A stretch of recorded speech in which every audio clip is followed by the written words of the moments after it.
Hey, everybody, welcome back. This is our 62 weekly call, the UpRock weekly call. No longer hashtags because Twitter doesn't, X doesn't do hashtags, but DePINissimo. I am your host, Jen McEwen. I shall bring up Christopher and Jesse. Hey, what's up, good morning. guys? Good morning. Good morning, everybody. Happy Thursday, everyone. How's everyone doing? Happy Thursday. I'm doing fantastic. How are you? I'm doing well. You know, if you think you get in trouble for calling them hashtags, imagine how much trouble you get in for calling it Twitter. I know. Sorry, Daddy Musk.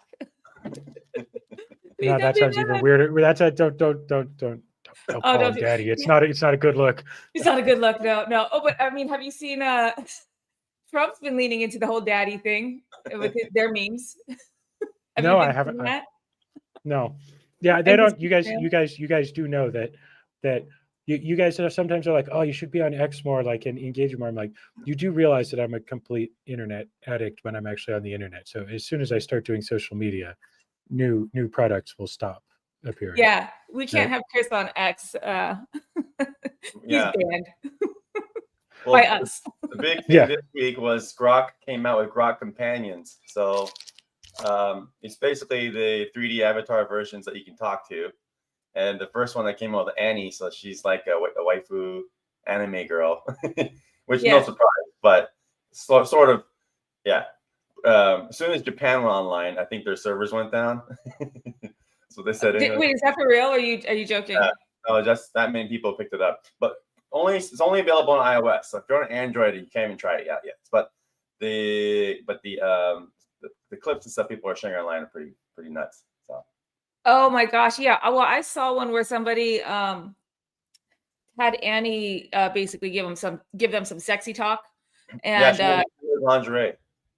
No. Okay, but sexy talk, right? And go as more and more unhinged. And by the end of the 3-minute clip that I saw, she was talking about basically they're no longer kissing, they're grinding their teeth into dust, and I'm a bloody pulp, and just like my hair is covered in blood. You ripped me open, I've ripped you open from from lady part to brown starfish. The other part. Like, holy shit. Wow. Well, the thing about AI, right? We talk about. I actually saw a very interesting article the other day about sort of AI, and you know, on the one hand, some people, as I do occasionally, like to point out that they don't really think, and on the other hand, people go, okay, well, look at this, look at what it's doing. I don't care whether it's thinking or not; it's really doing something. Like, you know, all the people who say it doesn't think, what are you just poo-pooing it because you're not believers? And I totally get that point of view. AI demonstrably works, and it's amazing, and so saying it doesn't think is kind of a cop-out in this sense, because it is incredibly complex and it can do a lot. But on some of these things where you see some of those kinds of things, and I've seen examples of this, there have been some papers published about that. Strangely, based on the papers that are going out there, there are a lot of people who are researching AI who are very lonely. But also, I mean, in other instances, things like, for instance, I'll give you the exact same example of that. It's like sexy. Oh my God, what is wrong with you? That's not sexy anymore. But it's the same thing, honestly, that happens sometimes when you're coding. You're like, good. Ooh, that's some good CSS. Whoa, that doesn't even exist. That's not even like a CSS thing. That's like, you know. So the challenge is, it's not thinking at some level, and so in some instances, it's just extrapolating one possible thing that could go after that, even though we know there's external factors where we as humans would never go down that particular path. But for it, you know, those particular words may have a weight that goes next to each other, even though that they're not typically, you don't go from one thing to the other. The weights are close enough that it has no problem jumping from one to the other. And that is, I think, where, when you look at like, how do hallucinations happen or why do they happen? That's where they come from.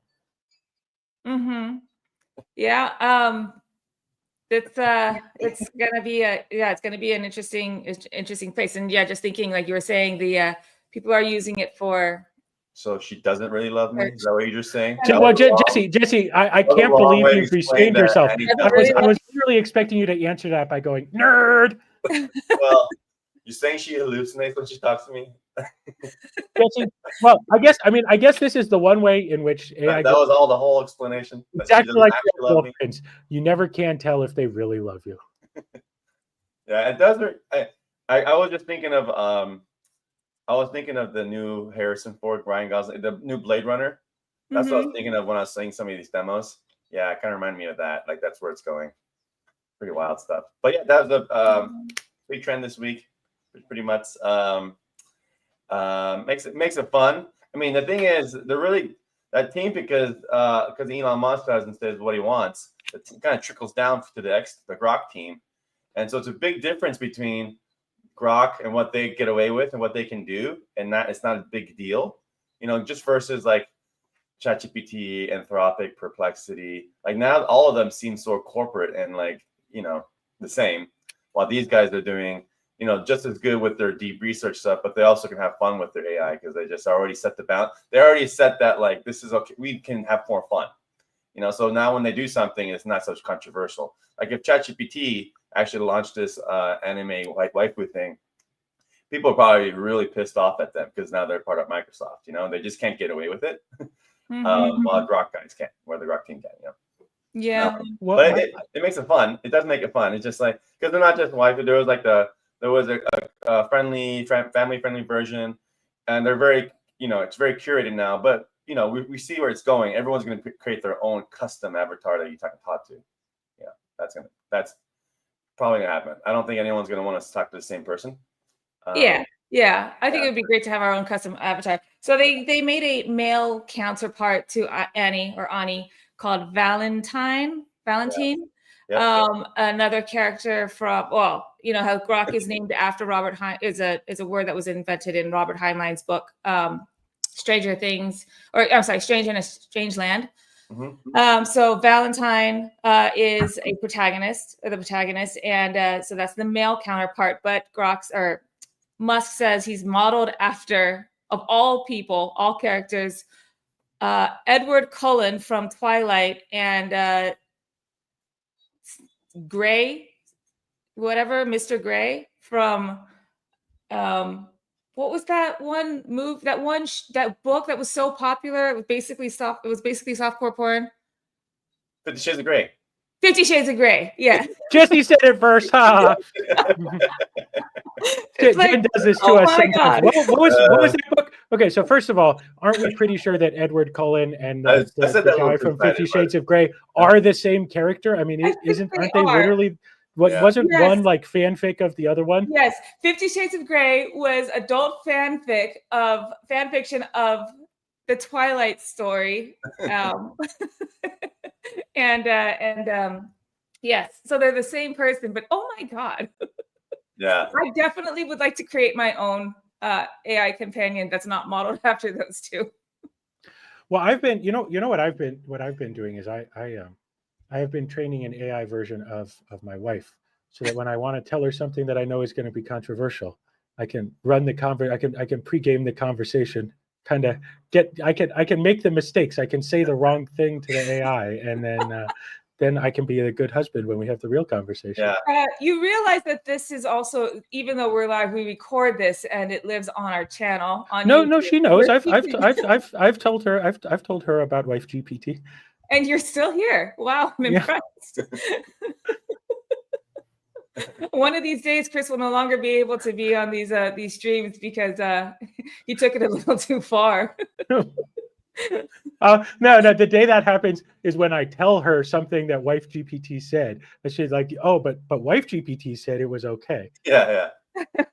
Yeah, she's so much cooler and more understanding. Yeah. Yeah, totally. I'll pray for you, Chris. Okay, we just have to make a Chris GPT or something so we can have you in case something happens in real life.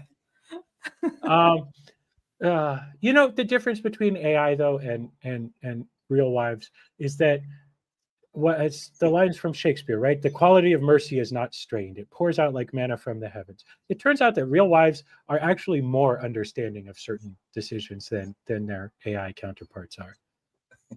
Yes, when we make a decision, we know. Yeah. What do you want to eat? Then that's a great use of wife GPT. What do you want to eat for dinner? Where do you want to go for dinner? No longer will it be, I don't know, I don't care. That's where we're indecisive. I don't know, I don't care. Yeah.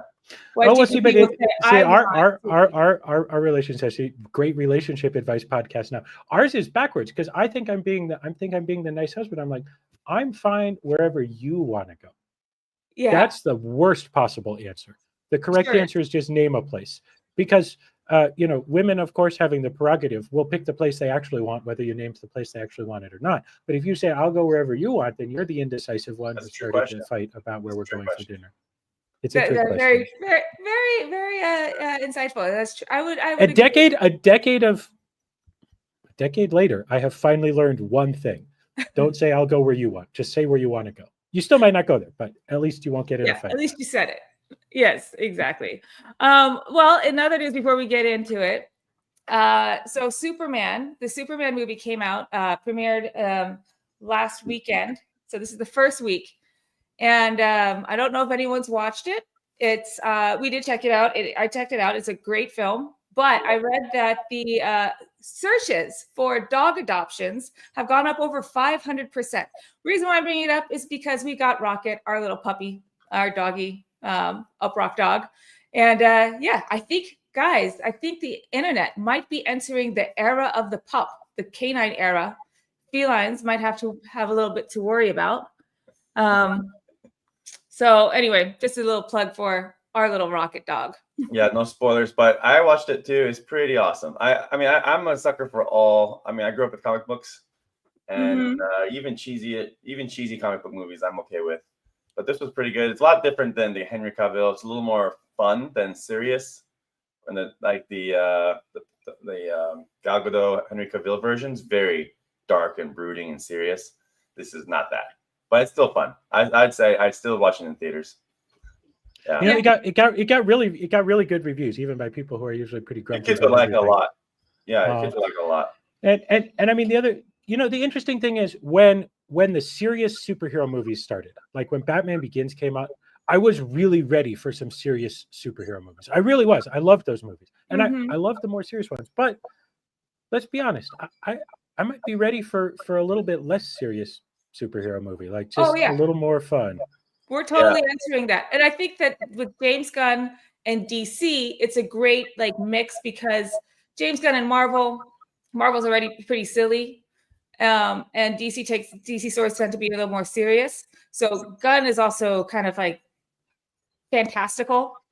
So you take the fantastical and then temper it with the seriousness of DC.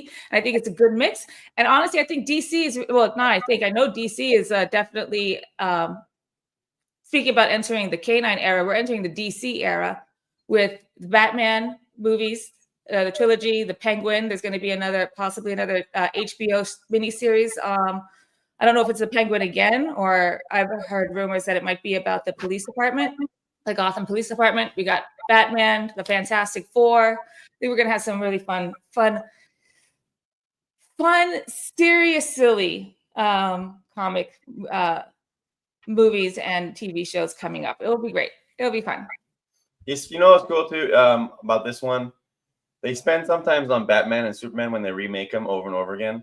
They spend the first hour on the origin story, and we already know the origin story. Like Batman's parents died. Like we already get that. Or he was born on Krypton, and Krypton explodes, and he takes. Whoa, no spoilers, Jesse. He grows up on Earth, and it's like this is not that.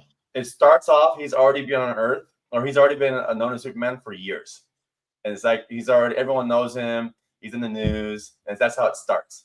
And so the whole movie just skips the origin story because we've seen that so many times. So that's nice. And then also they always it's always the same characters. It's always Wonder Woman, Superman, Batman.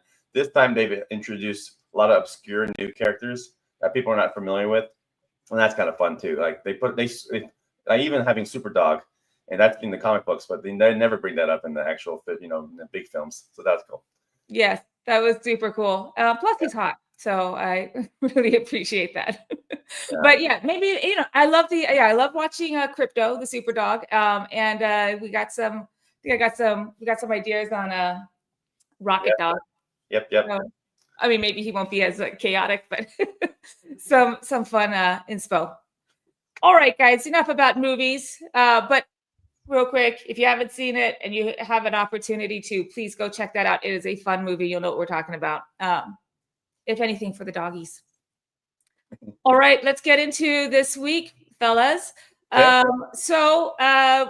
As you know, it's the three of us, Jesse, Jen, and Christopher.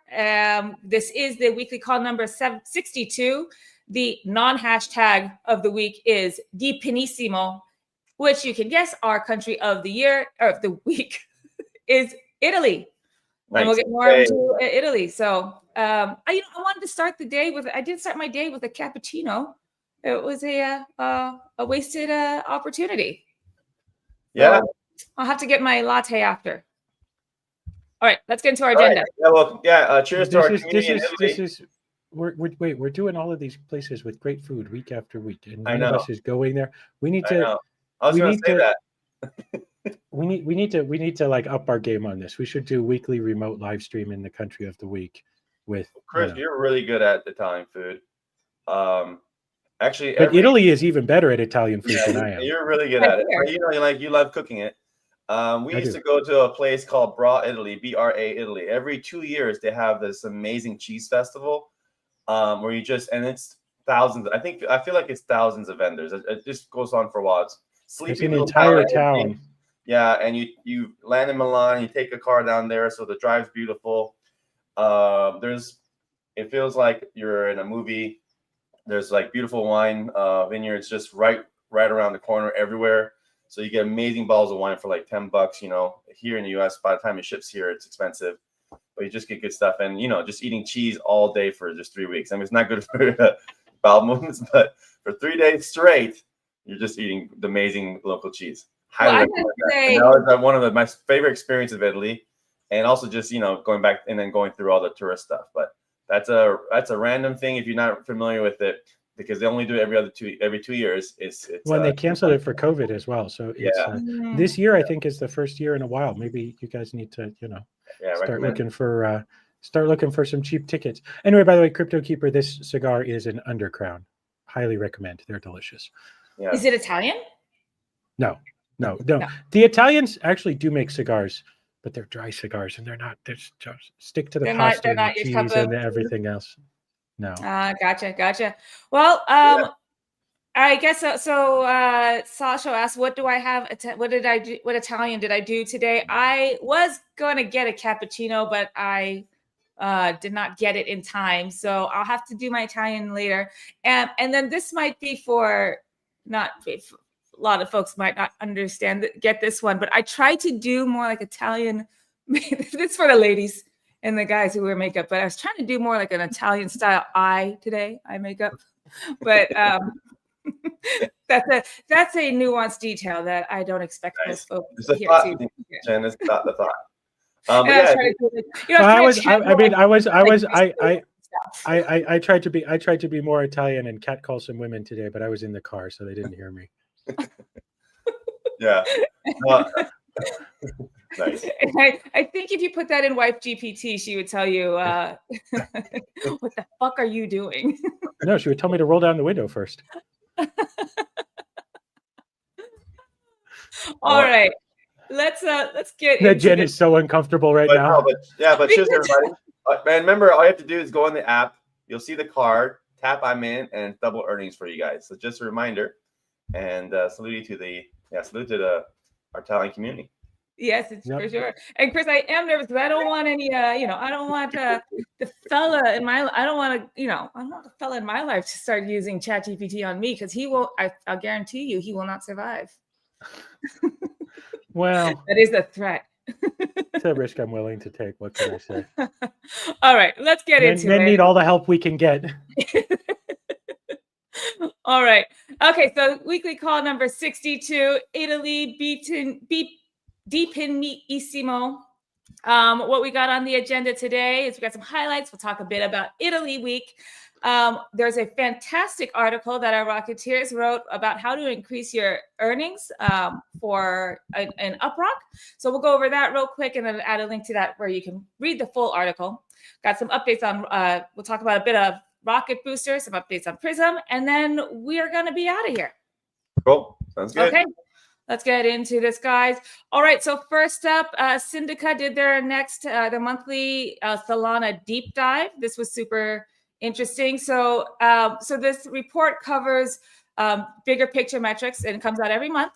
And this one was about deployer accounts, developer activity, token launches, DePIN, FDV, Solana becoming the hub for new DePIN protocols since 2022, having captured a bulk of the significant DePIN token launches.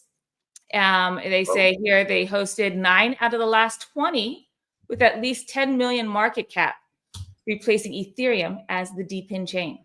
So that's very exciting. Lots of great DePIN projects, lots of great stuff coming out of Solana, but in particular, lots of DePIN. It is the DePIN season, has been for a couple of years. And Solana is leading the way there.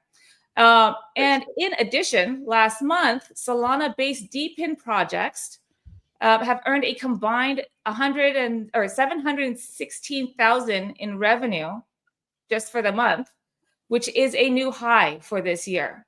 And so that is a fantastic. They talk a bit about UpRock in there as well. You know, whenever they talk about our revenue, though, they get some of the numbers, but there's some numbers that are off chain that they don't have in there. So it's actually higher than that 716,000. Our contributions a bit higher than sometimes gets reported. But anyway, so that is a fantastic deep dive. Go check that out. There's the link right there. You see on your screen.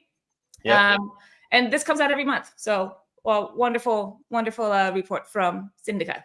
You know, yeah, it's funny to we actually we designed our tokenomics last year, and I think, you know, people have been experimenting with different tokenomics plans on how to do so. We really leaned into the buyback and burn, and we thought through that our tokenomics pretty deeply, and we felt pretty confident about it, because, you know, it's not that people don't do it that way. It's not like everyone does the same tokenomics, it's cool to see us validated and a lot of other DePINs, because the buyback and burn program really does work really well. It's really how you can tie the real world revenue back to the token, because it needs to all make the token central, and it's a really effective way of doing so. And so I think this is what highlights DePIN as well, because you're seeing the OG guys, like especially some of the folks like Hivemapper and Helium, you know, they're starting to really buy back their own token. And now even some of the bigger, huger meme launch pads like Pump and Bonk, they're really leaning on it as well. So a lot of them and a lot of the big platforms, they're using their fees to buy back their own token too. And that was something that none of those platforms did. They just kind of pocketed the money. But now I think there's a big push for the community to say, hey, instead of just extract all day long, especially for the gambling sites, you should actually use your fees to buy back the token. And so really leaning into it on that side as well, not just, you know, and the meme coin side, not just the DePIN side. So that's cool. And if you guys go to juke.ag, you know, we show all our transactions on uprock.com/tokenomics, but you can actually, I just noticed on juke.ag, if you just load UPT, check out the chart there. You will see they actually have the developer bot. They have like little badges throughout the chart whenever the developer buys or sells their own token, and they actually show that now. I didn't realize I'm not sure when they had that feature. I know they do it when you have with meme coins. I just didn't realize they did it with some of the like coins like ours, or they're monitoring our actual developer wallets. So anyway, you can see it like pretty consistently every few hours. We actually consistently buy back our tokens, and that coming from the revenue from you guys actually like logging in every day, checking your app, doing games, doing surveys, doing the shopping stuff, also just keeping the app running so we can send you tasks. All that revenue goes back to buyback and burn in the token, which just keeps the strength of the token and also ups our liquidity pool. So Great. Just want to highlight that. Yeah, that's great. Actually, and we just got a question that on Discord. I just want to give everyone a reminder. I forgot to mention this at the top, but we're doing some questions and answers at the end of every call. So if you have questions, pop them in the chat and we'll highlight them, and then we'll go over them at the end, or go on Discord and you can put them in there as well. And I'll try to catch them all before the end of the stream, but we'll answer them towards the end, unless they're relevant to the moment. And I think we just had one on Discord that was relevant to the moment. So let me just bring up I took a quick screenshot. And here it is. How do I do this now? I have to remove that and then put this guy up. How do I do that? I'm just learning. Okay, here we go. Spaceman asks, buyback and wallet refill soon? Yes. Yes, always. Every month. Yes. Feel free to remind us, but we're literally talking about that.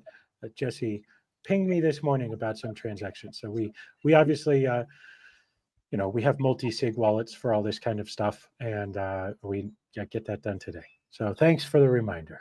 Cool. All right, there we go. Okay. Keep in mind, it's real revenue from Web 2 companies, so we have to collect from them. And sometimes that could be a little late, but whenever we do, and if we are late, we top up the wallet more and make sure it's consistent. Yeah. So you guys have probably noticed we what we said in the past we wanted to do was like, okay, right around the first of each month we'll update the buyback amount. But the reality has been just we don't find out the final numbers from some of these people for a couple weeks sometimes, and so it's like hard. We don't want to be changing it every couple days. So what we've sort of decided to do is we'll just like, once it's done and we have like sort of closed it and we know the number, then we'll change it. So it's usually probably actually going to be around the middle of the month from now on, because that's just how long it takes us to track down. To the person who asked what are we refilling, the buyback wallet. So a big portion of the revenue that we make every month from the promotions, from the games, from people using the service and stuff like that, goes to buyback UPT tokens. And you can see this, it's on chain. Our buyback wallet is published on our tokenomics page. You can see all the buyback transactions. Those happen regularly throughout the month. But of course, things vary from month to month. Sometimes people are more active. Sometimes promotional deals are better. So some months we make a little bit more. Some months we make a little bit less. And we don't know the exact amount that next month's buybacks are going to. For instance, this month we don't actually know the amount that the new buyback amount is going to be until we get all the invoices from last month and all the statements from all the providers and settle that. And some of it, unfortunately, we can't really do buyback with revenue we don't get. But like some of the providers, they'll hold a certain part of the revenue in case it turns out to be fraudulent later. So they'll be like, okay, well, the user base generated this much, but we're going to hold on to 20% of it. And so then randomly a couple months later, we'll get a statement like, oh, and we're unlocking some of your old stuff. So it's we're sitting at a very messy interface. The on-chain part of this is very clean. That, the buyback wallet is public, that we put the amounts in, it churns through them. But the off-chain part of this can be very messy. We got somebody who sometimes has to practically show up at people's office and say, where's my money? Where's my gosh darn money at? Because, in the Web 2 space, people sometimes, businesses sometimes wait until the very last day to pay, and et cetera, et cetera. So, yeah. Great. All right. Keep those questions coming, folks. We'll highlight them and we'll go over more of them in the at the end, unless it is, something we're answering at the moment. So, okay, let us go into the next update. Let's see, Jesse here. Let me just answer one more question, because it's a great question and it's key to our tokenomics. The tokens that are bought back via liquidity go to one of two places. Primarily, they are burned. So all of the tokens that are getting purchased via the regular, via the kind of revenue we have right now, are actually just being burned. So they go into a burn wallet, which then automatically does on-chain burning. Some other kinds of tokens, where we haven't had much of this revenue yet, will be going into locked liquidity. But right now, we actually have a lot of liquidity, and the relative to sort of our volume and stuff, and the revenue is going into buyback and burn. So each of those buybacks is not going back into the treasury; it's promptly being burnt. So if you look on our tokenomics, you'll see that the total supply is gradually decreasing via our regular buyback and burn. Yep, exactly. Exactly. All right. Cool. And then again, you can check out our tokenomics at uprock.com/tokenomics. Let me just put in the chat. Yep, that page is dynamic. It shows the buybacks. It shows how much we've burnt, everything. Yep. There you go. Let me put it in the chat. UpRock. Correct. Not an LP burn. A true yeah, it goes to the Solana burn address. So they're just gone. Mm-hmm. Exactly. There you go, folks. UpRock.com/tokenomics, or as we internally like to call it, Tufenomics, after our dear colleague Tufan.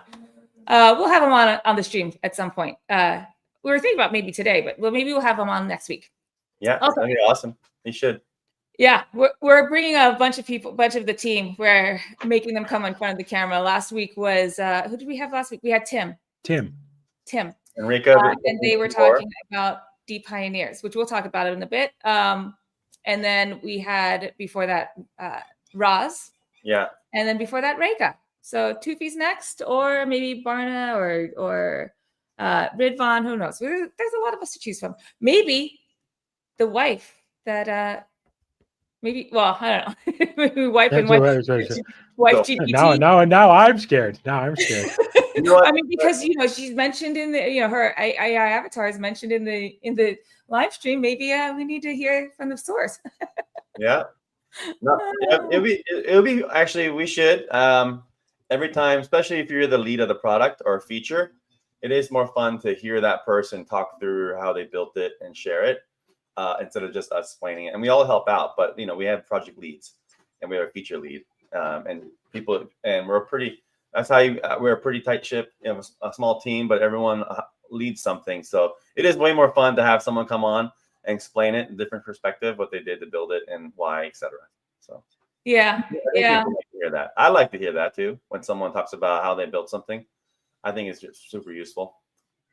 Well, we got to vote for Tufi on number 63. So Tufi, I think you're up next week, bro. Okay. All right, let's move on. Jesse, last month you were on the index. Yep. And this dropped last week, but and it's a month old, but I think it's a great podcast. I mean, you do a lot of these podcasts and spaces.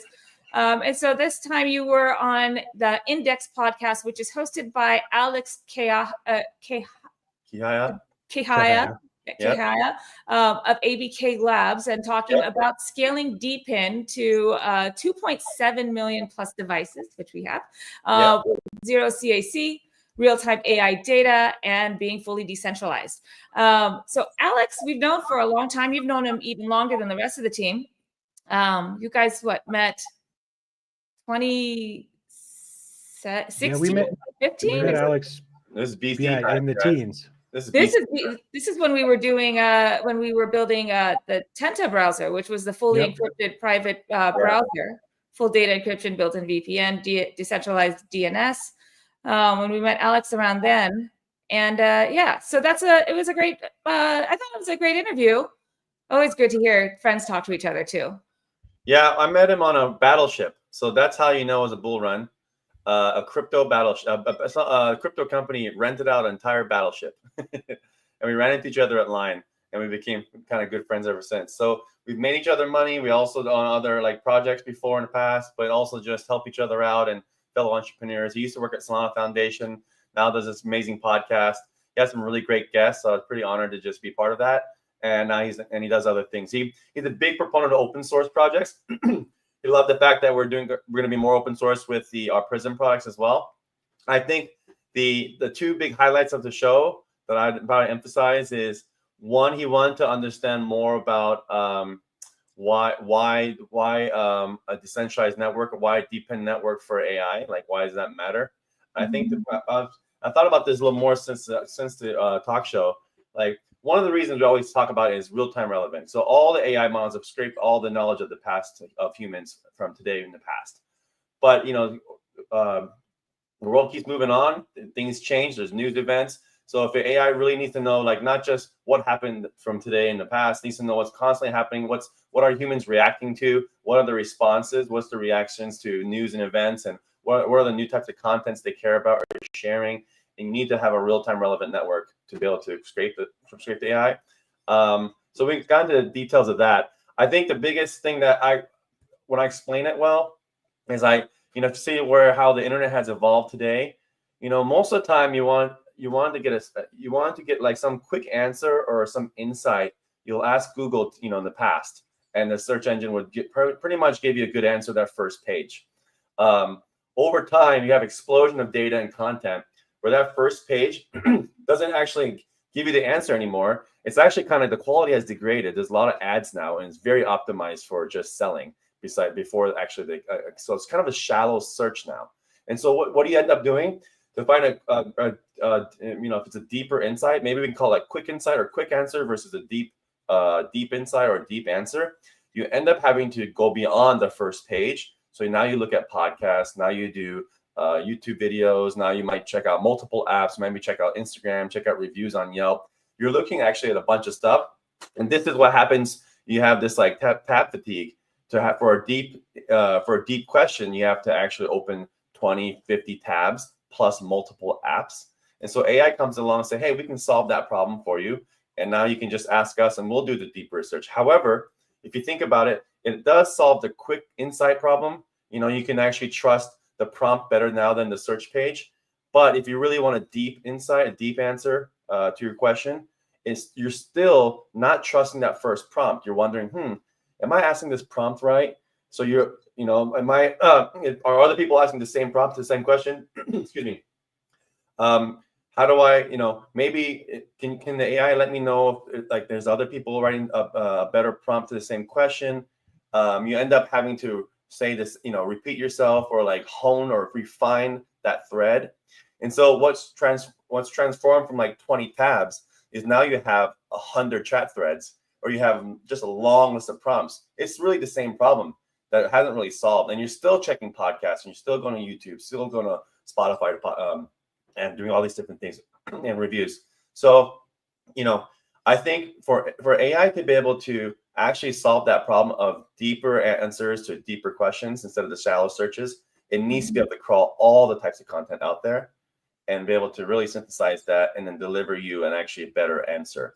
And so today, any AI agent that needs to crawl the internet at scale, and not just web pages, but all the types of stuff out there, because multimodal, needs to have the glue or a network to be able to do so. And that's what we're building with UpRock. So you can really just crawl the internet and get all the content it needs to actually answer some deeper questions. And I think in the future, every single search, it's going to be AI crawler assisted. You're not going to, you will get shallow answers if you only open that first search result page. It just won't be good enough because there's such an explosion of content. There's going to be a lot of junk out there. And it's like, Matt, you already have a needle in a haystack problem. Now you have junk needles out there, and you have thousands of needles you got to find. You just have so much hay now, and AI is going to be the one to crawl for you. So I think emphasizing that was important. And then the other thing that was, I think, useful to talk about is people always assume we're a proxy, and we're not. We're a distributed like task-based system or a job-based system, which is more efficient than a proxy network. So we can go into more details on that in the podcast. So if you want to learn more about that, definitely tune in on check it out. Here's the link, folks, to check it out. Oops, this is the wrong one. Here's the link on YouTube, or here's the link on YouTube for the video.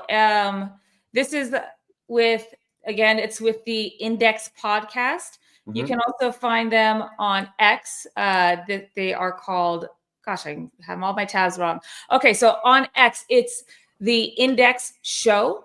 So x.com/the Index Show. If you want to follow Alex, then it's AFK Kiaha. So, I'm saying his name wrong. I know I am. I always say things wrong. How do you pronounce Alex's last name? Kahaya.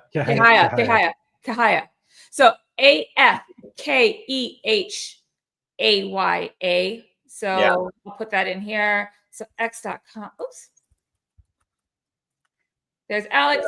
And of course, UpRock, x.com/UpRock.com to go check that out. I think it's a very good one. And also, speaking of proxies, we've never, like you said, we don't do a proxy. We've never been a fan of proxies. Even back in our Tenta days when we built a VPN protocol or built-in VPN in our browser, no proxies. It was real connection. So I did like, he really, I They're think, like proxies or extensions. yeah, what's great about Alex is like, he always just, he's a big fan of technology, and he really has a deep dive on things. And like I say, he's a big proponent of open source. And so, I mean, he just always kind of understood our vision. I mean, it's not just about scraping the real-time data. It's you're looking for intelligence. And, you know, the key term that Chris has coined like a couple of years ago when we started UpRock was knowledge abstraction layer. And that's really what it is, because you're taking the chaos of the internet and you're trying to extract web intelligence to make people more make your insights more useful. But at the end of the day, to do something about it, make a decision, make a purchase, do a transaction, make a decision in real life, and that's what it is. It's beyond just scraping. It's this knowledge abstraction layer that we're building, and he just totally understood that from day one. So it's a lot of fun to talk to someone who we can, you know, really go deeper than just like saying, hey, you're just building another scraper. Saying, no, I totally understand what you guys are doing here. That everyone's going to need an AI tool to be able to crawl the internet and be able to find, like I said, like real time, like intelligence packets and meaning and more intent and more context of like what are you asking for, and how can we find you a better insight, because it's not just shallow first page results anymore. That is not good enough, and we all know this because we spend so much time just looking for answers online because we're flooded with content now. Yep, lots of stuff. All right, let's move on to a reminder that last week the ambassadors had a giveaway campaign where they shared some videos, and they were talking about DePIN versus the big tech. Yep. And how UpRock will bridge that gap. So they were giving away some UPT for that. So it was 250 UPT per person and 10 people per ambassador. So if you participated, and some of them were things like, you know, just comment, first 10 people to comment on their thread, but you know, go check out their threads. Wonderful videos and wonderful threads from these three. Go check that out, see if you're a winner. And if you are, make sure that you DM your wallet so you can get your UPT. So that was just a quick reminder. Nice. We'll see if you won. But also go check out these incredible threads from these three incredible guys. All right. Next up, we've got, as we mentioned at the top of the hour, it is Italy week. So what does this mean? Well, every week we highlight a country, and that country will be it's our country of the week. Everybody who is actually in that country will double their earnings. You don't got to do much. You just got to open the app and make sure you're earning, and then you get double your UPT earnings on that. If you are on iPhone, we always recommend that you open the app pretty frequently, because iPhone, unlike Android, any kind of app, they don't run in the background. They kill the apps in the background pretty quickly. Yeah. And as a result, in an earning app like UpRock, that means that you stop earning. So to circumvent this, we recommend you install our widget. The widget will then remind you, like it will just give you a ping. Hey, manual earning, you need, earning stopped. You got to manually open the app. It will just give you a quick reminder just to do that, so you don't have too much in a gap of your earnings. So get that app. If you get the app on the Apple App Store, you just go to the widgets. You can just long hold your home screen. You'll find the widget that you can add on there. But absolutely recommend that you do that on iPhones. We also have widgets for Android as well, but the checking in because you need to manually restart is not really the issue for iPhone or for Android, but it is still nice to have on your home screen. Yep. All right, so congratulations, Italy. We are probably going to need to celebrate Italy week before the end of the week with some nice Italian food and certainly some nice coffee. So you have until the 21st, Italy. And again, VPNs don't count. You can't be on a VPN to double your earnings. You can absolutely be on a VPN if you want to use the other offers like games or things like that. But other ways to earn, sure, you could be on a VPN, but not for earnings because we need real IP addresses. So you have to physically be in Italy for this.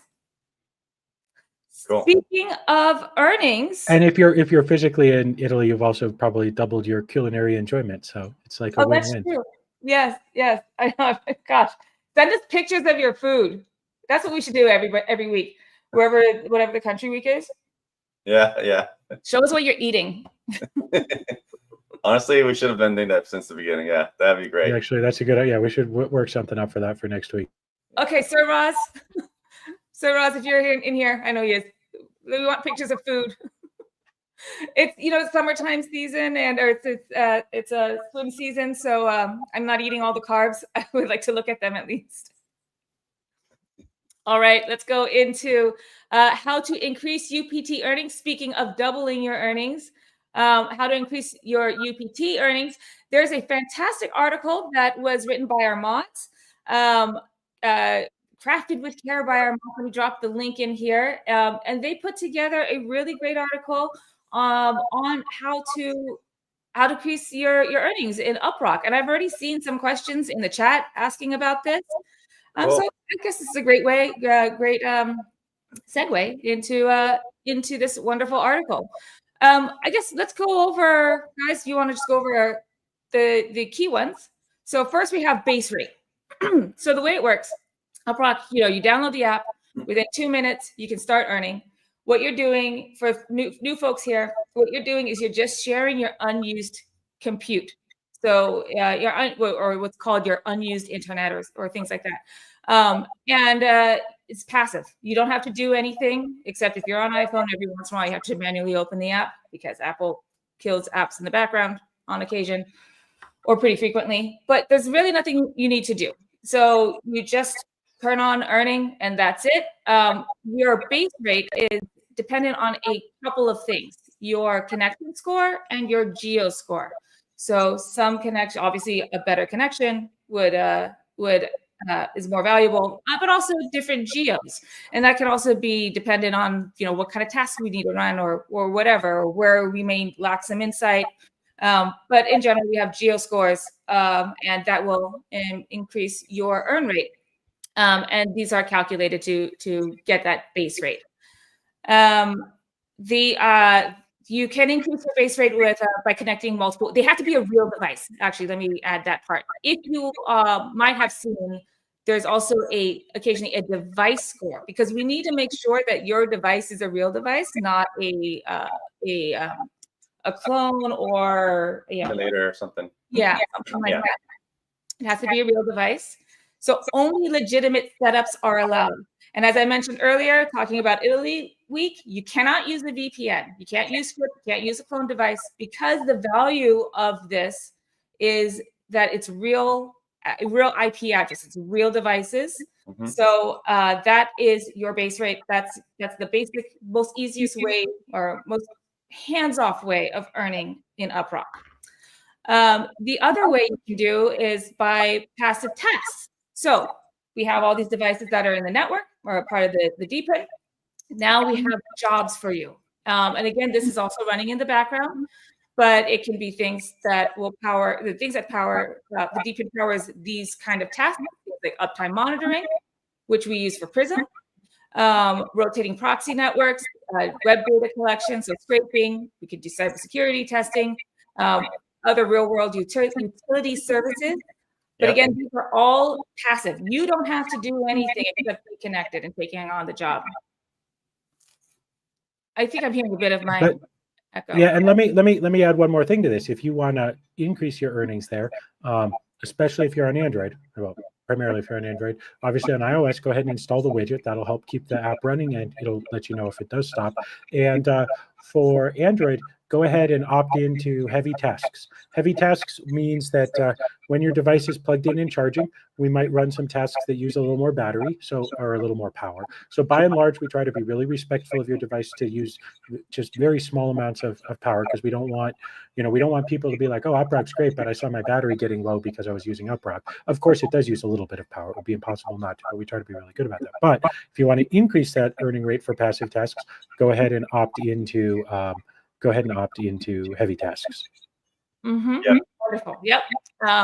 By the way, real quick, I think I'm hearing a bit of an echo. Chris or Jeff, can you check your settings and make sure you have echo cancellation off or on? Sure. I'll check real quick.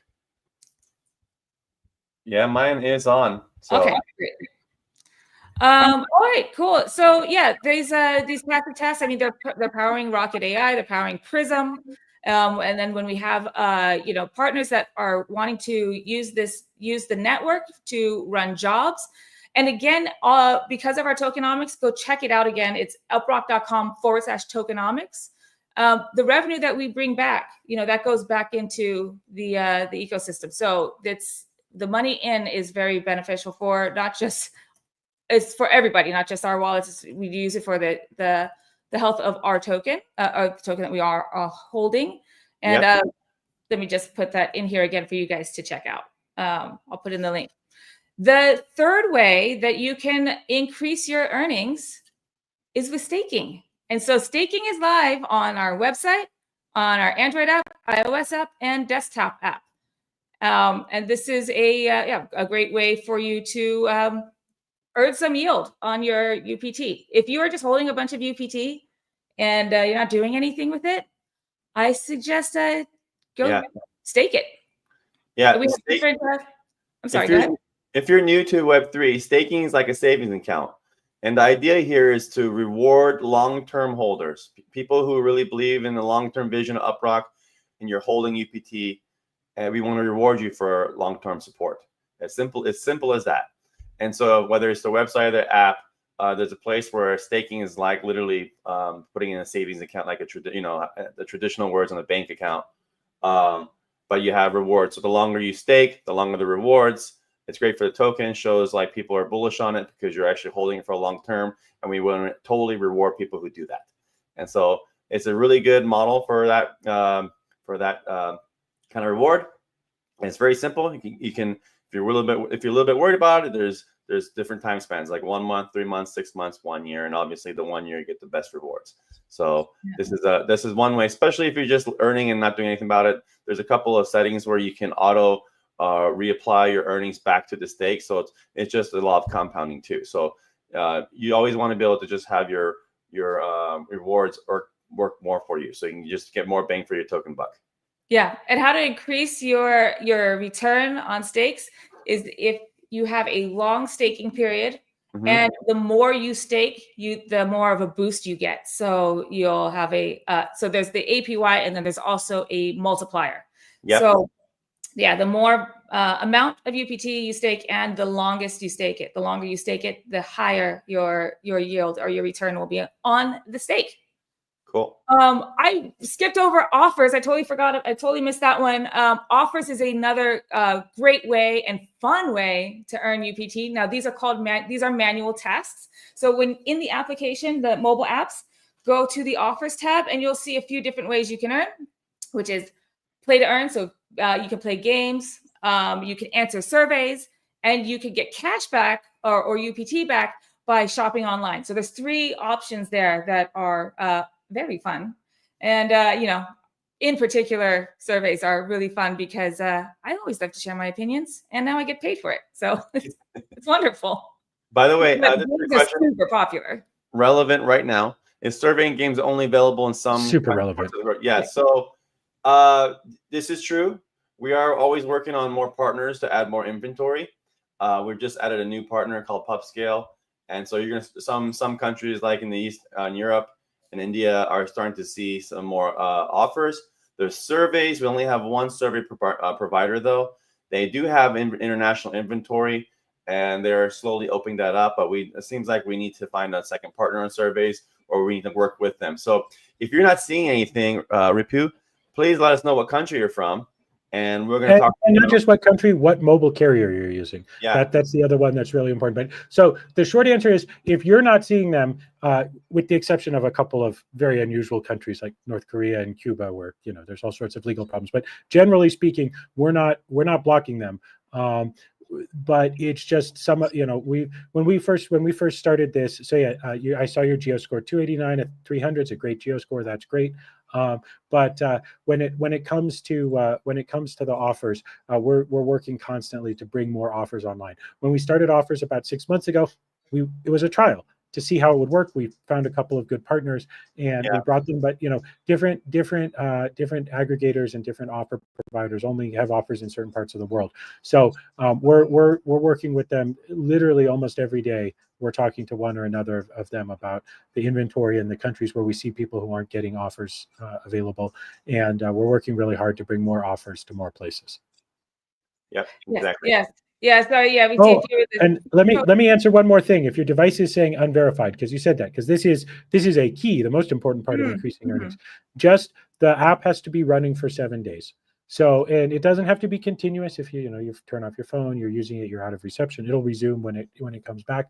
But while that's happening, we're still accruing your earnings. And this is our device verification. We do some things to verify it's a real device. And at the end of that 7-day window, all of the earnings you made during those 7 days will be transferred up. So that's the device verification. It's 7 days of online time. And so just to clarify, Chris, like for your base rate, the device score, it's really the connection and the geo. The geo score. Yeah, there is that third aspect. The last aspect, what some people, especially in our Discord and stuff, talk about is the device score. We're not going to penalize you for having one device versus another. That device score is really just much more of a real device versus, didn't pass the device verification. And if for some reason, your device didn't pass the device verification, it won't stay unverified. We'll let you know that we had a problem verifying the device.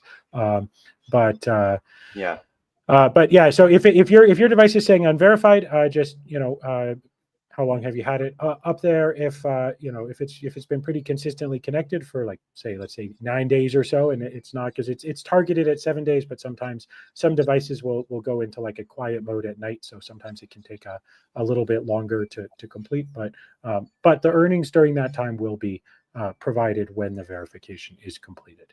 Yeah. And by the way, a little note, just for some folks, the device verification, we still want, for new users, new people in the community, we don't want to make it a horrible experience. So we still want you to see how awesome and fast it is to earn.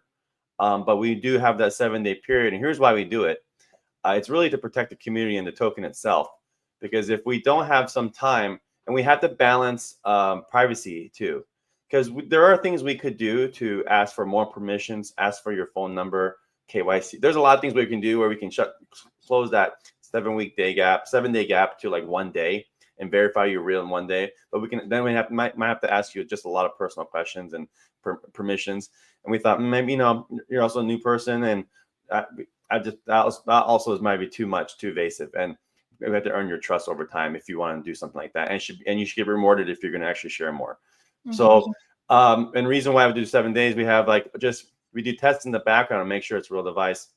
And because there are people out there that very sophisticated, they're farmers and scammers, and they can create really mimic a real device, and they do it at really huge scales for not just our token, but for many other tokens. They emulate and do clones and things like that. And if you make it too easy to earn and cash out, what will end up happening is they will figure those projects out that are not protecting their token. They'll figure it out. They'll spin up emulators so quick, like crazy quick, thousands, earn tokens in like minutes, and then they'll dump on the community. And so we really have to protect that. Every crypto company deals with this. Some people are better than others, and we dealt with it in the beginning, and we did not want that to happen. So we're protecting the community and the token itself. And it's a little annoying, this 1 week process, but it's the kind of balance between too much,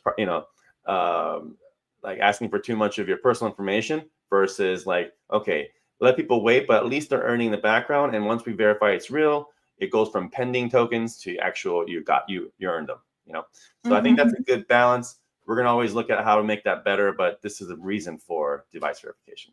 Yeah. And Repo, you asked, where can I find the games and the other stuff, like the offers we were just talking about? Are they available in India or not? But you can find them over on the offers tab. So you open the application, the mobile apps. It's the third tab on the nav bar, and that's the offers tab. That's where you'll find surveys, games, shopping online, and the referral program. But as was mentioned just earlier, the providers that we have may not have any offers in your area. So we're always looking for new providers, and we're always talking to new providers and integrating. We'll be integrating more as the weeks go by. So if you don't, if you're not seeing any offers right now, unfortunately, that means that we just don't have any available. Whether it's for your mobile carrier or for your region right now, but we're working on more. We're working on it. Yeah. All right. So let's go over some other ways you can earn. A very fun one, and some folks you'll see in the chat now are part of this. This is Contribute to Earn. So it's our community rewards. We ask you to help us shape the UpRock, be a part of our development journey, whether you're sharing feedback on like a single thing, or you have an idea of a feature, or just anything. How can we improve UpRock? We will frequently have different topics, or we have different topics that we want to focus on. So some focus areas. And you can, earn some UPT for sharing your opinions and your feedback. If you want to be a part of that, go join our Discord. So it's discord.gg/UpRock. Go join our Discord, do your whole Discord verification thing, and you'll find it in the Contribute to Earn section. That's a great way to be to earn some UPT and also be a part of the future of UpRock. And shout out to folks in the chat. Like, there's a bunch of you guys here. I can already see you in the chat that have been a part of this. They helped us with V1 of staking, helped us with our referrals. They help us, with everything, really. Even things like, what are some campaigns that we should do on X, or just so much stuff. They've been incredible. So go join those folks. You'll be in good company.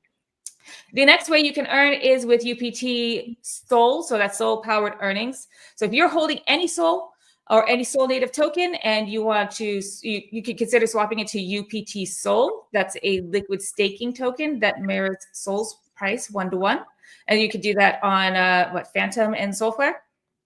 Yeah, and honestly, you just got to switch. All you got to do is swap your Sol to UPT Sol. So it is, I believe, we are the first liquid staking token program where you can hold Solana and earn DePIN rewards, UPT.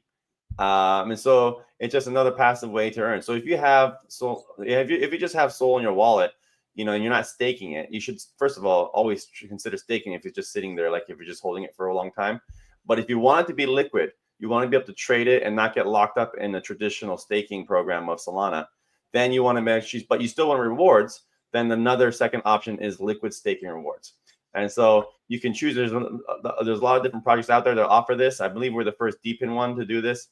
I'm not sure if there's actually, I don't know if there's any others. Maybe there are, but if you want to earn DePIN rewards for just holding Solana, this is the best, most flexible way of doing that.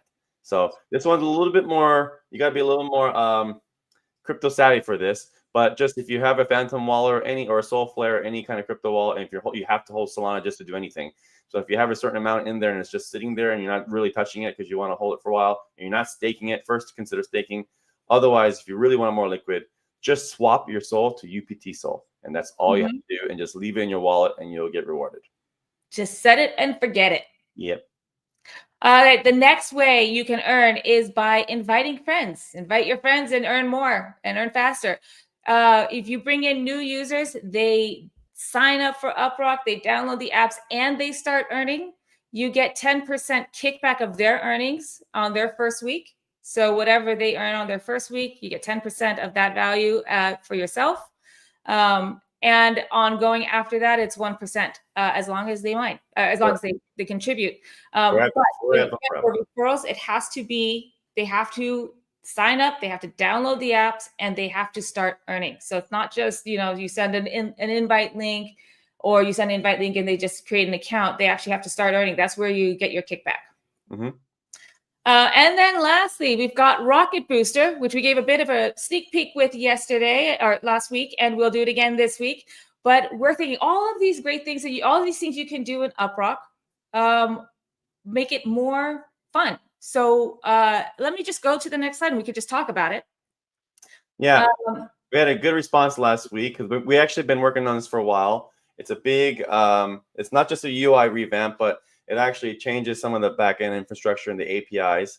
But and this a big part of everything, not just these, and this affects everything, not just these screens. It's just we don't have enough space for all the screens. Yeah. The Rocketeers writing their How to Earn UPT. That article really highlights some of the biggest questions we always get is like, how do I maximize my earnings? And then when I get my earnings, what more can I do with it? And this is probably the biggest question. If you look at all our reviews, all our concerns, probably the biggest frustration, if you've been, if you're new, whether you're new or old, like, how do I actually impact the base rate, the earn rate specifically? And it's the biggest frustration people always share with us. Like, I've met people at conferences say, hey man, I've been installed in UpRock for 1 year now, and I just feel like my earn rate doesn't increase. How do I do that? And we don't even show you. There's no that concept. That mechanic was never there. We always thought it was a passive thing. We give you a device score or a geo score. You have no actual control over it, really. And that can be frustrating. So we thought, wow, that's a really good key insights from our customers around the world, and we should do something serious about that. And you feel like you have more empowered to actually affect your earnings, and also make it clear too, like, here's the actions you can take to increase your earnings. And so I'm really excited about this. We had a really good positive response. So yeah, so Jen, go through a little bit more again this week, and we're actively building this for a couple months. So every week you're going to start to see changes toward what you're seeing in this sneak peek. Yeah, we're doing this. So it like I said, it touches everything. So it's not going to be one big release. We'll be doing bits at a time. But yeah, just basically we want to reward everything that you do, or most everything that you do that's engaging in the application, for participating in the network, for contributing. So things like, open the app every day. We'll start introducing things like challenges or streaks. So I open the app every day, or I contributed every day. There's a streak. We can have different boosts. So, downloaded a game. There you go. You got a boost. You've watched a video, you got a boost. You answered a survey, you get a boost. And we're also taking in suggestions on other ways. If you have ideas on what's boost worthy, head over to Contribute to Earn on Discord, in our Discord channel, and share your thoughts there. But we're also thinking things like badges. So this also includes a revamp of the referral program. So I've had this many signups, or my signups have, my referred friends have earned this much. That could be a badge, and each badge has its own boost. Some boosts can be permanent boosts. Some can be, longer, or 24 hours or longer. Just, the sky's the limit really here. So that's why we're saying this is a very, very in-depth update, and it's not just an interface, it's not just UI, it's a whole thing, but making everything about UpRock rewarding, so everything keeps going up and up and up. But yes, here's just a handful of the screens. It really does touch everything, and there might be a bit of a style revamp as well, but yeah, that's it. Also, what's cool about it is I think you're going to see a fat button. It's introducing the first kind of MVP version, or first version of Rocket Chat. Right now it's Rocket Notes, because you can't chat with it quite yet, but very soon you will. But it's going to be a place where it's you can see community updates, notifications of this live stream going on. But even all that, just interacting with Rocket, whether it's new messages, all that will be more rewarding too. Just like the whole idea here is like, if you're interacting with the card, you're doing things, you're going to earn UPT. And here's also ways that you can actually earn UPT that will actually help the price of UPT, because it generates revenue for the community. And so that's going to be a lot more clear. It's called Rocket Booster Program. That's going to be on the home screen. That's the far left screen. On the far left screen, you'll see a big new card called Rocket Booster. It's going to be more transparent, communicates more like your UPT per hour, but also here's your actual earn rate, how you can boost it. So when you tap that card, you're going to see a whole list of ways of your active boosts, or your boosts that are not active. Here's what you can turn on. You can literally watch movies, do a lot of different things. And we just make it very, very clear. For example, You guys can still hear me, right? Just my camera Yeah, died. we can hear you. Yeah. For example, when you do get a successful referral today, you have to actually go to your wallet, go to your transaction history, and then filter out like your referral rewards. Like that it shouldn't be that hard to do. You should actually see that, hey, if you're getting that indefinite 1% kickback every day, that actually is boosting your earn rate. We should actually show you that. So you actually say, okay, I did this action, I got my friends and family involved, and it actually made an impact on our earn rate. Today, you got to go deep dive and find that thing, which is a bad experience. So little things like that is just improving, like, hey, yeah, this action actually made an impact, and we want to encourage more of that. And you can see it visually that it actually did work. And then also badges are great too, because it helps us tie in things like the live stream, and we can do more contests, and then actually reward you with a badge, which that badge will be tied with a bounty of a UPT, and also has a boost rate to it. And you can see it in your profile that, hey, actually I got it. And so whether we're doing stuff like contribute to earn, or if you've been with us for over a year, or you do a contest and you win, or we really want to do a lot more videos. I know we're going to start ramping up our TikTok and Instagram channels, and that we really want to encourage people who are excited to learn how to make really amazing, engaging AI video content around UpRock and Rocket. We're going to do some contests around that. And when you do win those things, we want to give a badge to you, and that badge is a bounty of UPT prizes and also the boost rate. So yeah, just overall, we're super excited about this because it's like feedback from the community for the past year. To make the more engagement more fun. You really feel like you have an impact on what's happening with your earn rate. Yeah.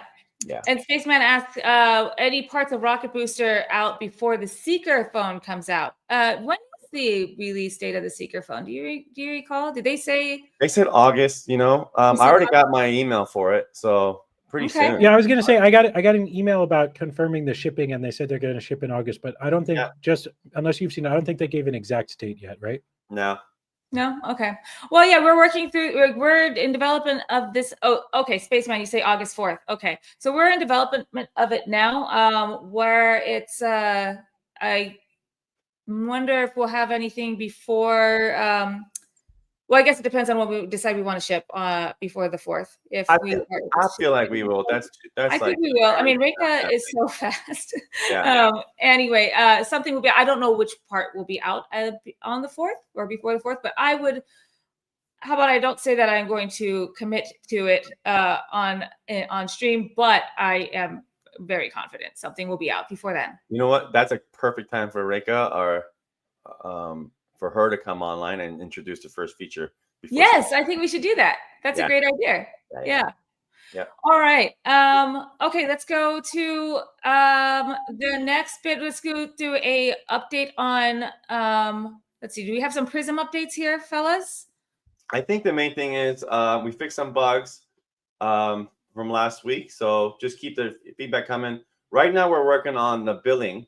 Today, if you try it out, it's all free. It's beta mode still.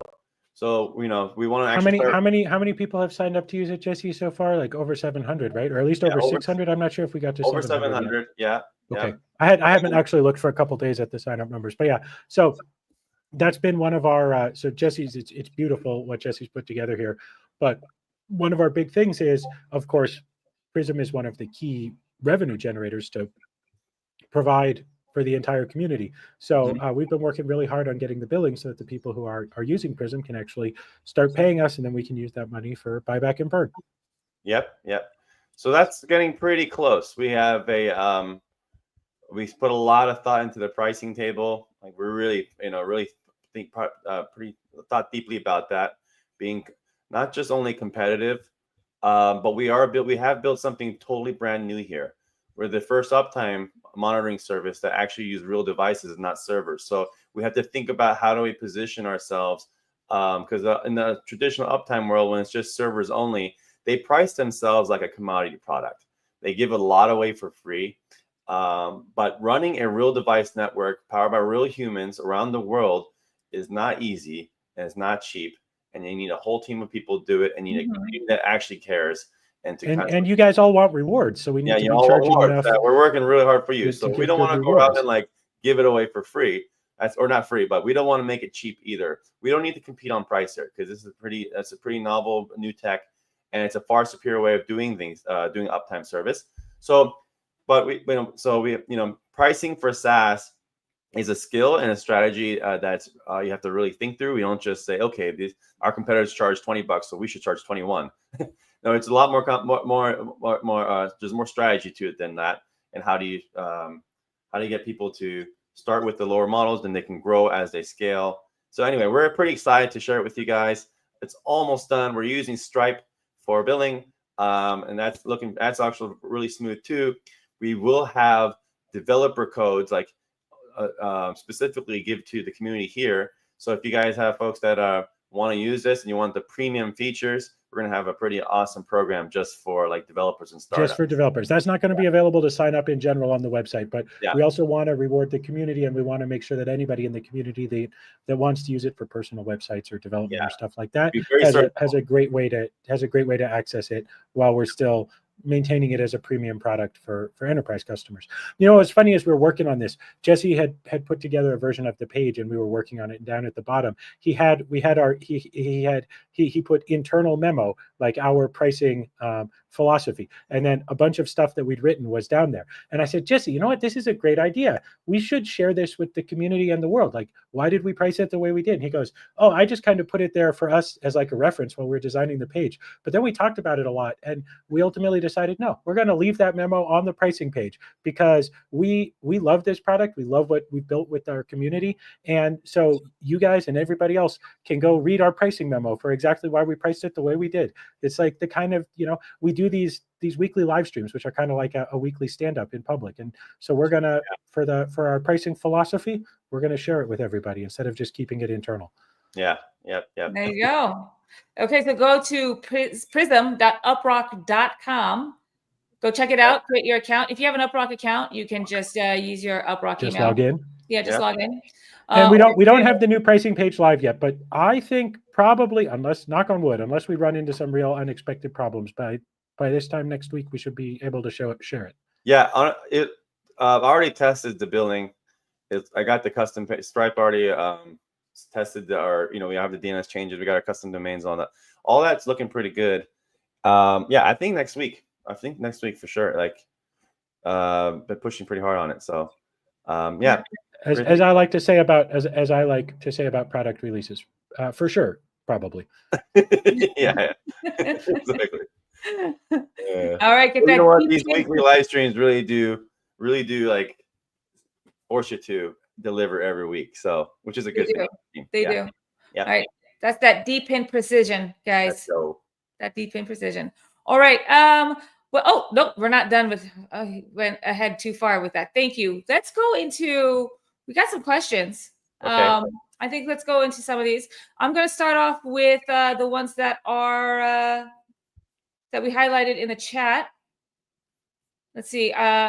Apologies if they're not in a cohesive in subject matter, but we'll just go through them. First off, we have Rashid asked if the grant stuff is still active. It is. We do need to update the site to provide more specifics on what kind of projects we want to support. Right now, it's a little too open-ended, and that's not really useful for you guys or for us because we get grant proposals that waste your time if we're not interested. And so we do need to go through and like actually specifically say, here's the thing. So the more deep we get into our products on the consumer side or on the enterprise side, the more it's more clear exactly what we want to build ourselves, or we're hiring contractors, and what we want the community to actually help out with. And so I think we need to really update that. So the short answer is yes. The little bit longer answer is we need to be a little more thoughtful of what we put on that grants page, because there are specific things we want to do. Like there are some stuff around, especially around the crawler. I think like we are still just kind of getting that out, like the base foundation for that thing. And so like we don't want to put something out on crawler yet, because then it'll split our time from just heads down building the crawler versus reviewing code from a huge community. And that takes away from just actually building it first. Mm-hmm. And so, yeah, so that's it. I think where we're going to go with the grant stuff, that's probably going to be first, though, is on the content side. Because we really want to build up and get new audiences from different channels. And we have nothing on TikTok and Instagram. And also, when we did our last Super Team Earn program where we focused on videos, so the video you guys made, a lot of your, like, literally when you guys put a camera on and talk about UpRock and introduce it to community or explain staking, or if some of you guys made some really like nice videos, those were awesome. We got the best engagement. We want to do more of that, but also, you know, the AI powered videos are still hard to do, and they're still novel enough that we want our community to try it. So the AI tools are very expensive. So one of the things is like probably do like an initial test and say, hey, we can show you the quality of your current content of AI powered content is, we want to be really funny, engaging. Like humor is what we're looking for on the AI stuff. And if you can show that you have some good skills already, then we want to pay for your AI tools because they can be a few $100. And that's one example. But another example is just we'll have prizes for people who make some good AI content. So I feel like that's going to be the first, grant or bounty program or earn program where you can start earning before some of the coding stuff, because the coding stuff is just takes away from our team too much because we have to really review the code and the proposals. It's just a lot easier to do a content program. Yeah. All right. Next up, we have, this one I actually highlighted something wrong. When will UpRock list on Binance? You know what? Binance, not us. If Binance wants to list us, we'll go on that the next time. I guarantee you it's not because we don't want to. I think just reading the cards a little bit, and this is by no means a promise, there's no inside information here, but just very briefly, given kind of where the market and everything is at right now, I think next round of listings is likely to be not before the fall. It's summertime. There's too much going on. A lot of these kinds of deals just aren't.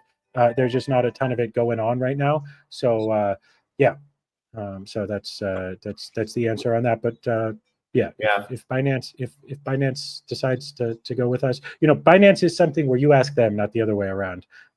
So we've certainly asked them, but if they decide to do that, well, of course. First, Binance has multiple ways they check out for new tokens. We do have we are engaged with the Binance team. That's important. Just getting the first step to actually care and want to actually talk to you.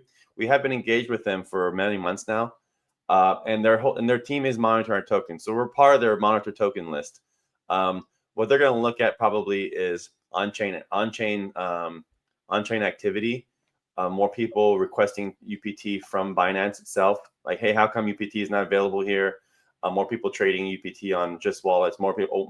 We actually have we have a very good holder number at almost 150,000 people holding UPT.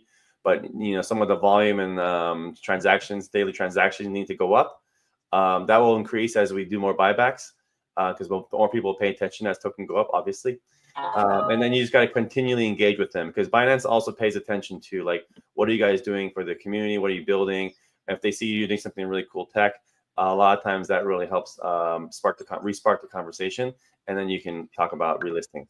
Most of the centralized exchanges that are like top 5, though, they're really, really expensive. They might not say they're going to charge you up front for a lot of money, but they might require a lot of your token, like a lot. So in the world of the top 3, it's still worth it, but you have to consider that it's still worth it for the big ones. And then we're continuing to work on it, and we have a good engagement with that company. Yep, and like just build and Binance will list when they want to. Yeah, just gotta be so good they can't deny you. That's exactly our philosophy. That is exactly our philosophy. Yeah, just keep building so they can't deny it. Can't ignore you. All right, we got a couple more, and then I'll get to the ones on Discord. Crypto Keeper asks, is UpRock thinking of building a DePIN hardware device? The DePInners fleet program would be happy to see more solid teams building DePIN devices. As a quick review or a recap on DePInners. So DePInners has is the DePIN DAO. It's the posse, and they have their pilot fleet program, which we had Tim on last week to talk about the pilot fleet program. They had a call about it yesterday, actually, a working session. They're going to be, looks like, using devices to, you can actually have actual hardware to help support DePIN projects. All DePInners is all about supporting DePIN projects, and we are a DePIN project. So I think this is where this question comes from.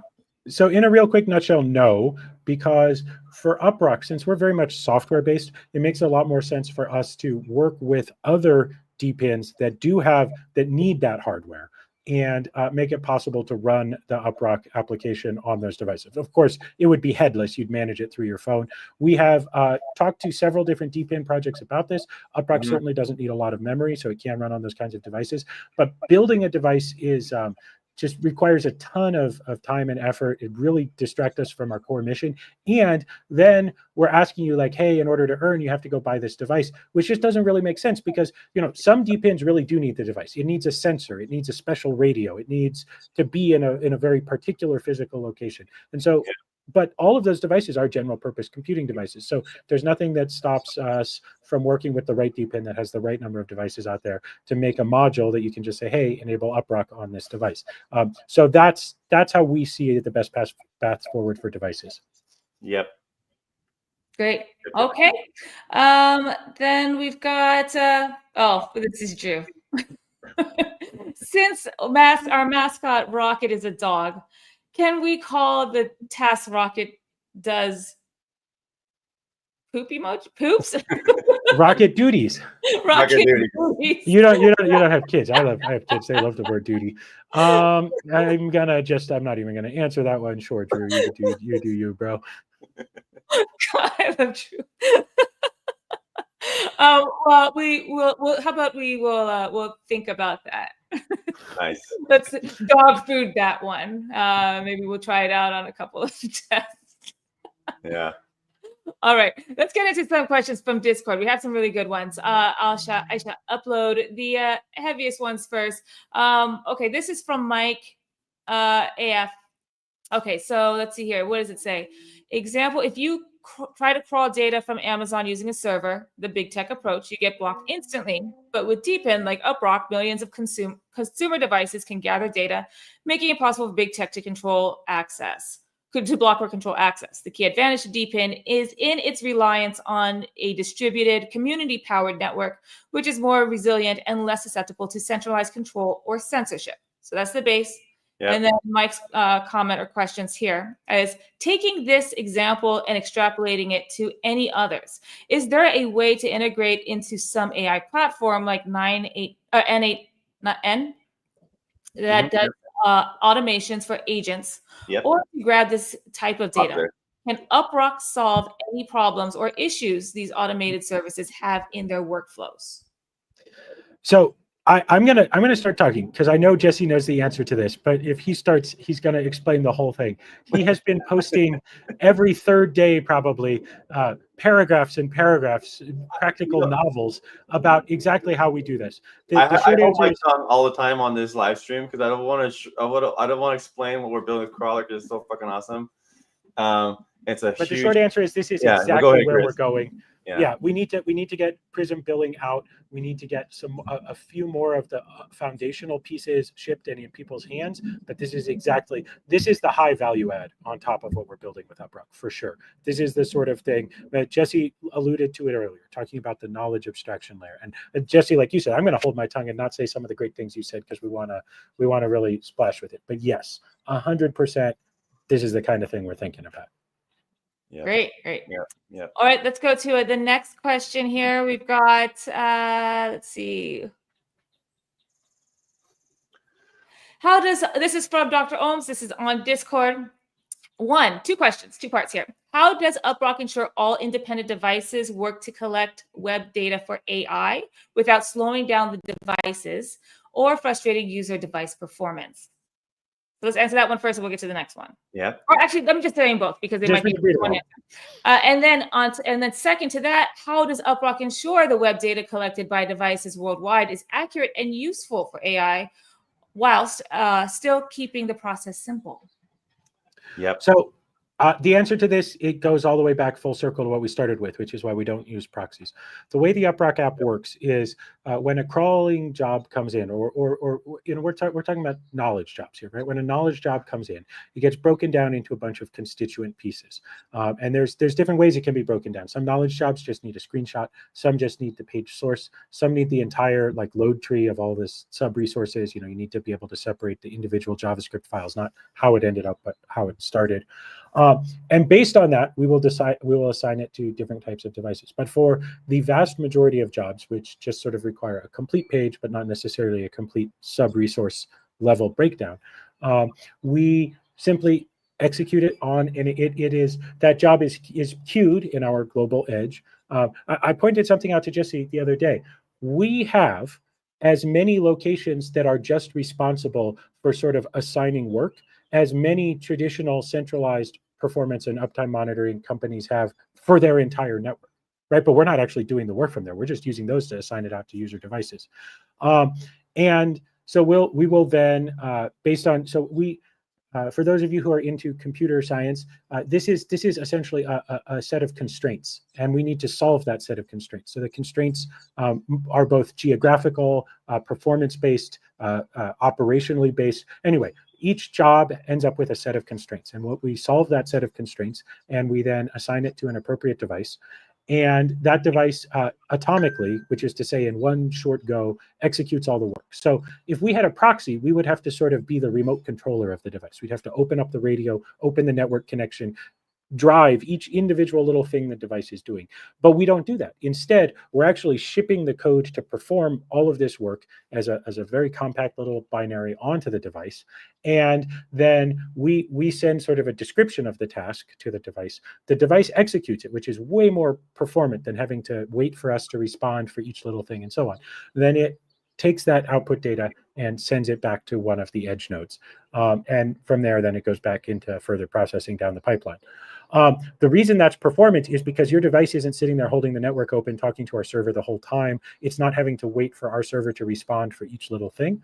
And the reality is, you know, for instance, just like loading, processing a web page, for instance, or loading, processing a resource takes on a device usually just a few milliseconds. The other way we do it is that we don't, by default, we try to spread the load out. So depending on randomness and a bunch of other factors, sometimes your device will get a couple of jobs in a couple minutes in a row, other times it won't. We also look at whether or not you opted into heavy tasks, depending on what kind of task we're deploying. So all of those things together are designed to really, to make sure that we use the minimum amount possible to accomplish what we need to. The other aspect of it, and this is something that Rika talked about when she was on, but performance is super important to us. So for instance, some of the example tests we've gotten from partners and other things like that might be written in a high-level language like JavaScript or Python or something like that. So if we shipped those to the device, that would require running an entire interpreter, using a bunch of RAM, all of which is going to consume more memory. We don't ship high-level tasks like that. Each of those is translated into optimized lower level code that's then compiled and optimized for the device, because modern devices are really insanely fast. Even just a few milliseconds of compute time is like way beyond what was possible even a decade ago, much less 20 or 30 years. So the actual amount of processing time we need to consume on the device to complete a task is actually quite small. So I guess I'd say to answer this question in a very straightforward way, we do it by being smart about how we assign tasks, and we do it by being absolutely fanatical about the performance of the code we ship to your devices. Yep. Great. Awesome. And then let's see, we have, this is from Sasho for Sensei. So Sasho says, and Sensei, Chris, you're Sensei, by the way. You should know if you don't know that yet. I had a friend today on a visit, who fixes computers, and I told him about UpRock and the way he could earn. He said he will do it if I can answer him these next questions. He said app uses VPN, so he wants to know who uses his IP so he could be legally responsible in case something goes wrong. I told him that what UpRock does, but he wants better explanation. Which sites does VPN test on? If he could see logs used with his IP, I hope I translate this well. By the way, he thinks every crypto project is a scam, so I want to prove him wrong. Go Right. Sensei, go Sasho. I am, yeah, Chris. So, all right, common misconception here, and in Yeah. part common misconception Great. because Great question. there are other companies that have done this. And if you look in the proxy space, and there's actually a funny YouTube channel that's about economics called Maxonomics, who was actually talking about this with regards to a proxy network the other day. We do not use a VPN. This is the number one difference. This goes right back to the second question, the number one difference between UpRock and other things. So a lot of apps that are doing proxies or something like that, they are essentially installing a VPN gateway on your device. And so, maybe somebody could be torrenting with that, or maybe somebody could be doing all kinds of things with that. We do not install a VPN on your device. And in fact, this is easy to see because on Android and iOS, a VPN agent would be installed as like a kernel VPN module. You would have to give it that permission. We don't ask for that permission. But also, to answer the question, if he wants to see the logs used with his IP, absolutely. Install, Fiddler or Wireshark or anything like that. Feel free to look at what it's doing. That's, we know that exists. Those tools exist. And if someone would like to do that, I can't stop them. I won't stop them. And indeed, I would even go so far as to say, if you don't believe that we're not running a VPN, then please install Wireshark and look at the traffic. You will see we are making web requests, not VPN requests. And that's the answer to that. But I mean, the other thing I would say is that the mobile platforms tend to be have actually gotten quite good, probably better than desktop at this point, at showing, is this device using a VPN or not? And so, if a device, if an app on a mobile device turns on a VPN, it certainly should be showing in the status bar on your device that a VPN is connected. Now, there may be some unscrupulous developers who have found ways around that. I don't know, but it's not us. Yeah. Also, I think maybe Chris, this is a common question too. People are wondering, if you have customers that are sending these jobs on people's devices, are they just sending anything they can, anything they want, and can they just run custom code? And are they going to access sites that are illegal? And then you get caught for doing that. I mean, these are valid questions. It comes up. It has come up a couple times. So it's always good to remind people of this is not possible. There are a certain amount of controls. We do not allow people to just run custom code on devices. You can also see that as well. If we did, we'd have to ask more permissions, especially on mobile, to get away with stuff like that. And we would not want to do it. It's just too dangerous. And the second too is even the crawl planner. We control when someone asks them if you want to do a knowledge job, we just we actually have a kind of crawl planner that comes up with the plan of what we're going to actually start go out, which sites are going to crawl as well. But that's even controlled too. So maybe we should talk about a little bit about that. Yeah, I mean the other aspect of it is it won't and it can't by design circumvent any restrictions in your jurisdiction. So it can see what your device can. So, I mean, let's just give an example that's been in the news lately. Spain banned a bunch of websites because some judge apparently thought that something soccer, aka football for the rest of our world friends, sites where there was piracy going on there and a bunch of sites were banned. If you're in Spain and a crawl job would try to access one of those sites, it won't succeed because we're not going to try to circumvent anything like that, where it's a restriction on what's accessible from a region, and that's part of what goes into the crawl planning as well. So it's and that's the whole point, because once if we were to use a proxy or VPN, then it's all being routed through one server or IP address. We actually lose the whole point of having hyperlocal crawl jobs. Because whether you're in Tokyo or in Texas, you will see something different if you're looking for whatever you're looking for. Every site is going to be super dynamic and personalized to you. And so if we use a VPN, anything like that, the value of our business just goes down. We lose what the whole point of the network is actually. You want to actually, and even the speed tests, everything, we lose everything if we do something like this, because even when you do an uptime or a speed test, we want to actually know how fast was it in Tokyo versus someone in actually in Texas. If we route Right. it If we create a network connection and we stretch Yeah. it from one of our servers to your device, and then from your device to, say, a website somewhere, well, Yeah. now we haven't really measured how fast that website is in your location. We've measured how fast that website is in the aggregate of those two connections together, and there's no good way to untangle that. And I mean, there might be some statistical methods, but you just lose so much, you burn so much bandwidth, you wouldn't have accurate data. Yeah. And so that's why UpRock is task based, not VPN based, not proxy based. Mhm. Exactly. Great. Okay, well, I think that's Oh, here we wait, go. you know what? One more thing about that. He said the crypto scam. So I think one area to think about, like, okay, cool. How come no one's done it this way before? And that's actually maybe it leads into the crypto thing. Yeah, traditionally you have, what would people do with proxies? Because it's just easier to and the best way to do something like this, because it's really hard to maintain a large install base of people who are willing to do openly, transparently, to do some task-based jobs like this. So what in the past, the idea of like just giving people microtransactions and worldwide, it just was not possible without crypto. Just this business model wasn't even possible without crypto.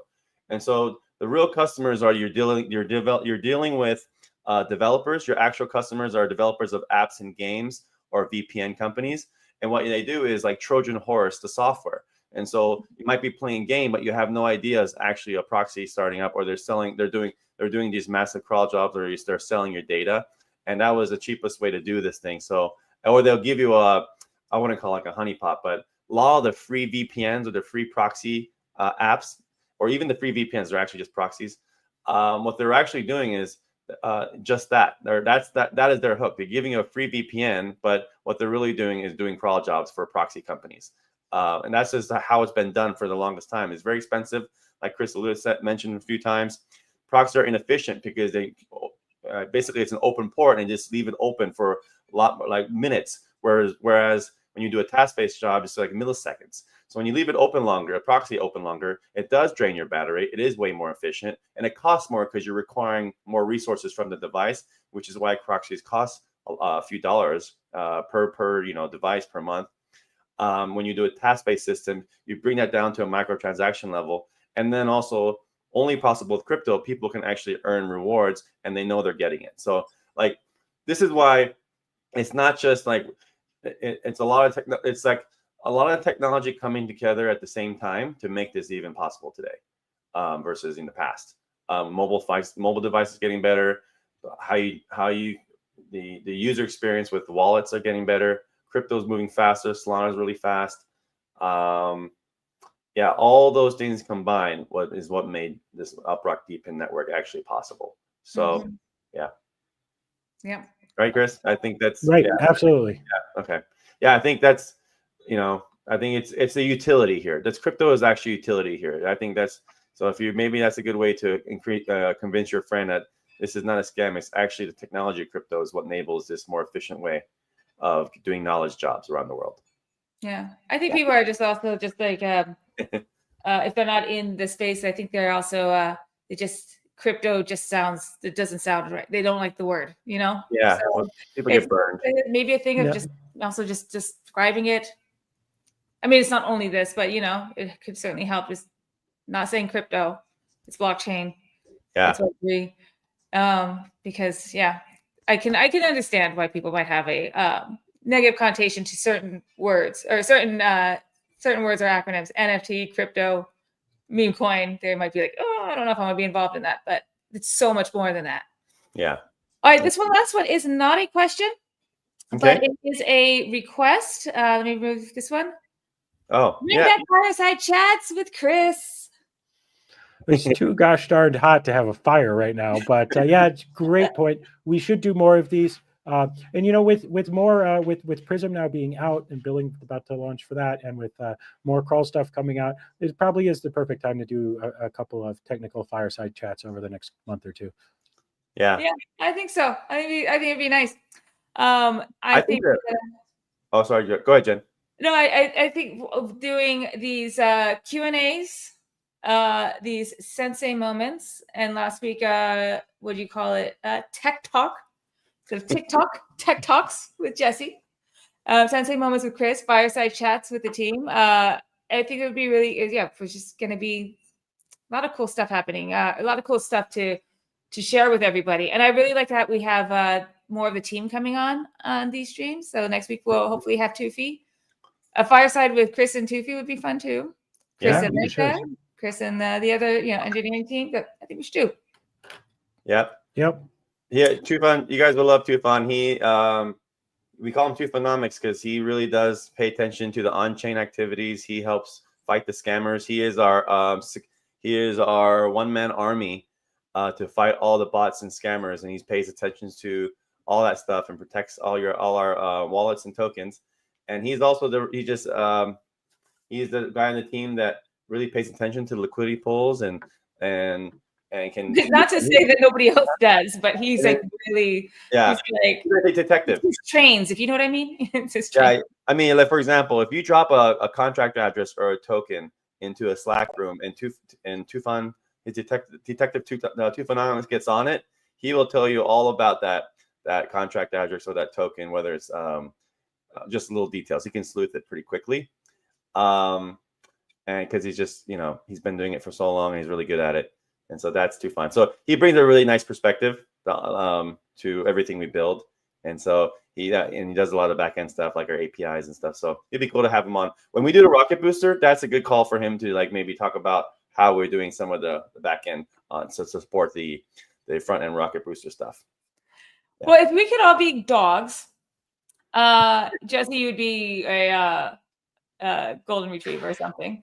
What would Tufan be? I mean, he's like sniffing out. He's like always like he's like what are those dogs that smell for you? What are those narc dogs that smell for your drugs in the airport? like a basset hound or something like that. Maybe a basset hound. You can smell everything. Speaking of dogs, look who came to say hi. Hey, doggo. Who we got here? This is my doggo. This is my Rocket. Just a nose. Just the nose. Oh, cute. That's a cute. I know that. Oh no! All right, she came to say hi. This is your crypto. This is your say hi. Dog. Say hi, doggo. Hi, doggy. She fetches me dead yard critters instead of deals. But we thought deals would be better for most people. All right, down now. What a beautiful doggy. Yeah, love to see. See, look, guys, we had another person on another teammate joined the call. Yep. We didn't get Rocky, but we got Imogen. Nice. Yep. She just wants a pet. That's it. Just came for good pets. Nice. Good girl. All right, guys. Well, hey, we actually went almost to a minute 50 or an hour 50. I think it's a good time to call it, right? Yeah, I think so. This was a good one. I'm always impressed when we have about 14,000 people on the stream today. What the hell? So pretty awesome I liked kind of deep diving into the earn rate, what we're building, and all the questions were awesome today. So yeah, this was a good one. A lot of meat. This was not meat and potatoes. Yeah. Yep. Cool. All right, guys. Well, thank you so much for joining. A quick reminder: next week, every Wednesday at 6 p.m. UTC, the DePInnissimo, there's a cat call or the posse or the whatever cow cats. I think I'm the only one calling it cat call because I like it. I don't know if anyone wants to do that just yet. Anyway, so there's a DePInnissimo call every Wednesday at 6:30, or for now at least, until they find a time that they might want better. But anyway, go check that out. If you hold a DePInnissimo cat, you are invited. So go join the working session call. And then, as usual, every Thursday, 5:30 p.m. UTC, come see our mugs. And we'll be happy to see you in the chat.